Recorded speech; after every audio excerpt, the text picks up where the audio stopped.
Yeah, I mean, if you like lemon, you are gonna love this.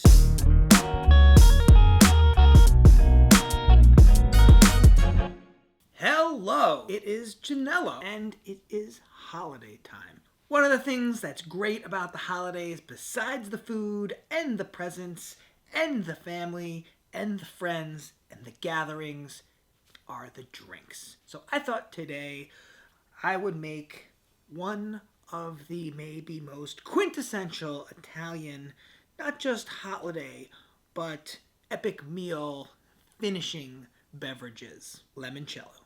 Limoncello is a classic Italian hooch. It falls into the Amaro and Nocello category.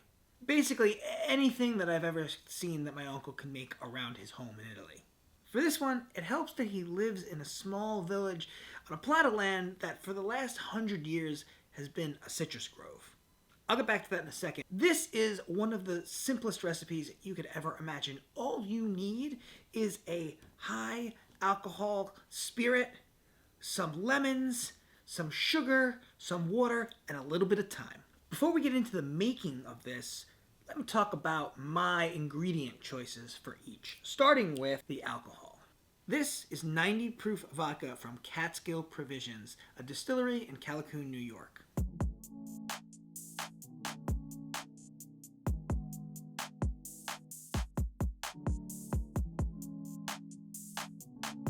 The line of spirits is derived from honeybees. In fact, the owner retired from a prestigious writing career in New York City, decided to move upstate to the Catskills, where she then got involved in keeping bees. She thought to herself, fermenting that might be the good basis for her spirits line. So what does that all actually mean? Well, of course, it's not just honey that's in here. Basically, this vodka is distilled from non-GMO corn and the wildflower honey from the bees. Then she proofs it down with pure mineral water sourced, of course, from the Catskill Mountains. Second ingredient, the lemons. So I tried, but I couldn't import lemons from Sicily or the Amalfi Coast for this project. There's a traditional lemon that goes along with limoncello, and like all things Italian, there seems to be a fight. This is what brings us back to my uncle. He is the son of my grandfather's brother. And when the two of them were growing up, they lived on a massive citrus grove in a small town called Fundi, halfway between Rome and Naples. They supplied citrus to the restaurants and markets up and down that part of Italy. So lemons are in my blood. These days, the citrus grove is a little bit smaller, and there's a bunch of houses that have been built sort of in the grove, and they kind of got out of that business. But whenever I go, there's these crazy old growth grapefruit, orange, and of course lemon trees that just dot in between the houses where the family now lives, and it's the best thing in the world. Just pick one right off the tree, get into it, it's great. I wasn't about to ask my uncle to pack a box and try and slip it through customs or anything like that. But when I have been in Italy during the holidays, this is where my uncle Norberto sources his lemons for his limoncello. And trust me, at the end of his meal, there's a lot of limoncello drinking.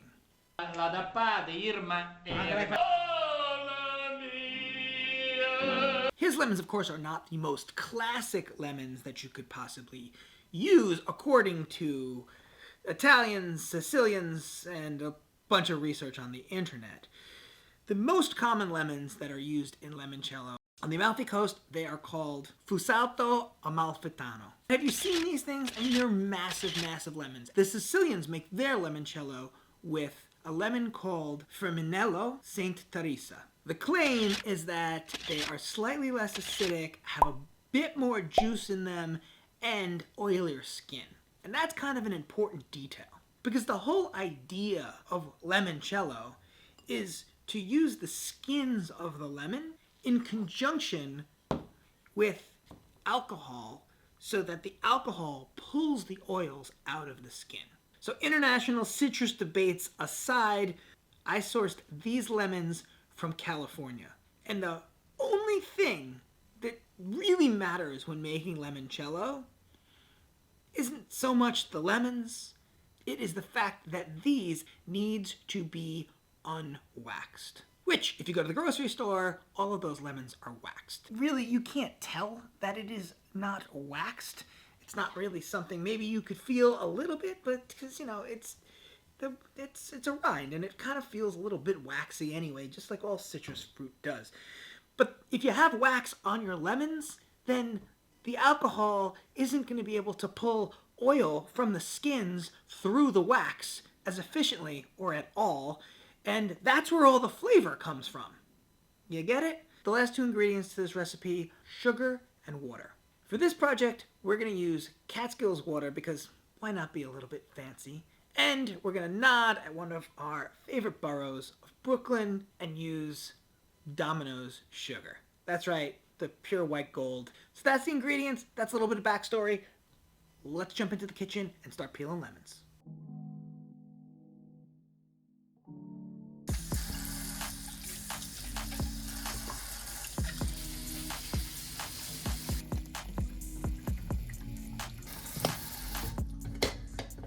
Remove the peel from the lemons in long strips.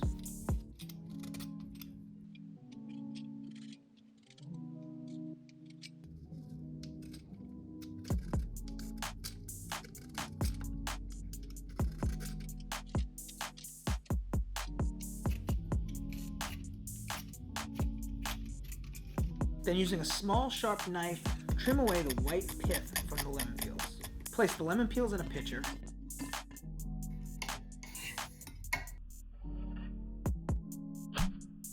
Then pour the vodka over the peels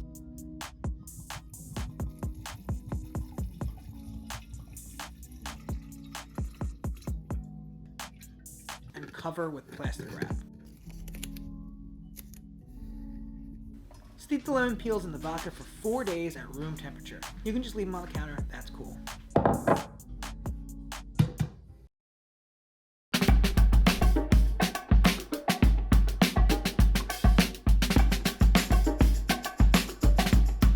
Stir the water and sugar together in a large saucepan over medium heat until the sugar dissolves.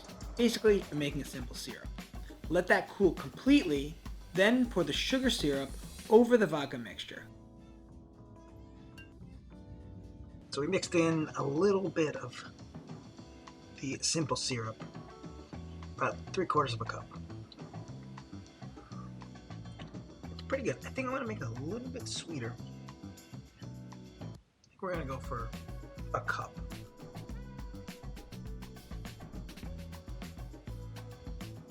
I think that's gonna do it. Cover and let stand at room temperature overnight. Lastly, strain the limoncello through a mesh strainer and discard the peels. Transfer that to a fancy bottle of your choice. Hold up, let's make a fancy bottle.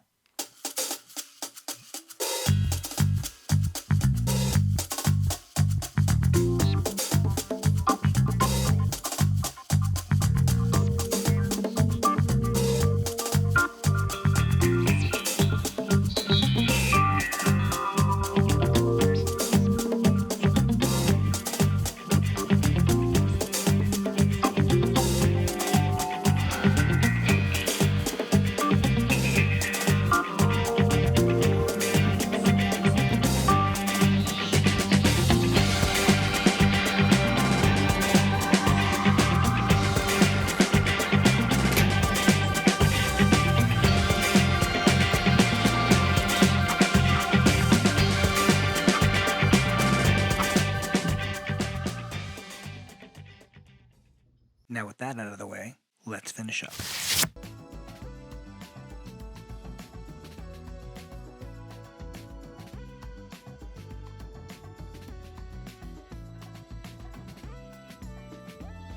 Seal that bottle and refrigerate until that thing is ice cold. I say leave it in there at least overnight. All that is left to do now is give it a taste. So there we are. One beautiful, frosty, chilled, homemade bottle of limoncello. I even made a label. It's a one of one, all in good fun, so hopefully they don't mind too much. All right, let's get into this. It's going to be, it's going to be syrupy. Oh, yeah, look at that. Look at that. Take a look at that beautiful yellow color. If you could smell the aromas coming off of this thing right now, it's like nothing like store-bought. Nothing like store-bought. And you don't have to get as fancy as I got. You could just do it with, regular lemons, remember, unwaxed, and then just let it sit there. Typically in Italian families, this happens at the end of the meal. If you watched my Drink Like an Italian video, which I'll link up here, we talk about aperitifs in it. We talk about a lot of things. The theory of Drink Like an Italian is a whole other thing. But in talking about how Italians drink through a meal, it starts with the aperitif, or aperitivo. This is sort of the cordial, or the end of the meal, where you'll also find things like amaros and noccinos.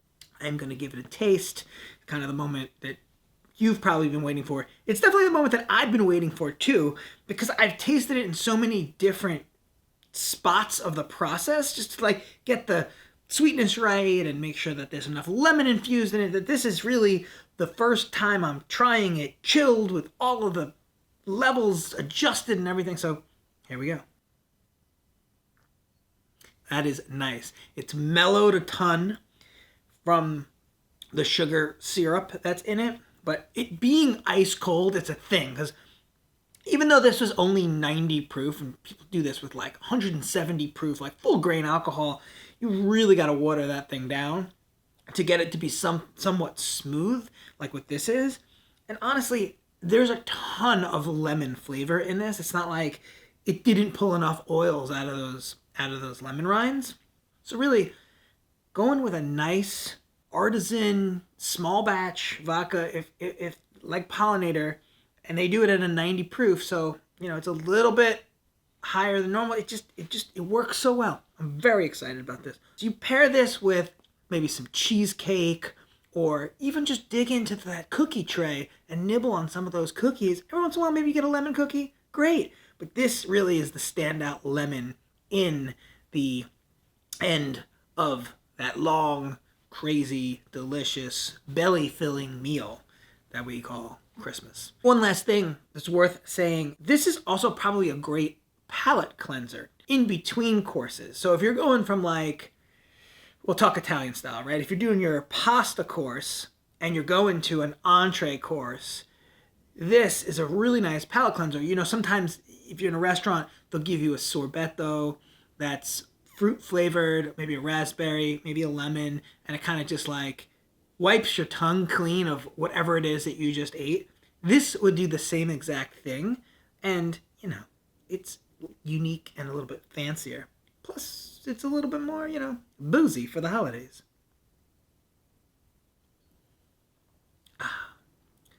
Wow, super good. I can't stop drinking this. Okay, let me cork this thing up. Let me get out of here. It's holiday time. I got presents to wrap. You probably got presents to wrap. Or maybe you're watching this and we're done with all of that. But either way, I hope you had a great holiday. I hope you have a great holiday. And I'll see you on the next video.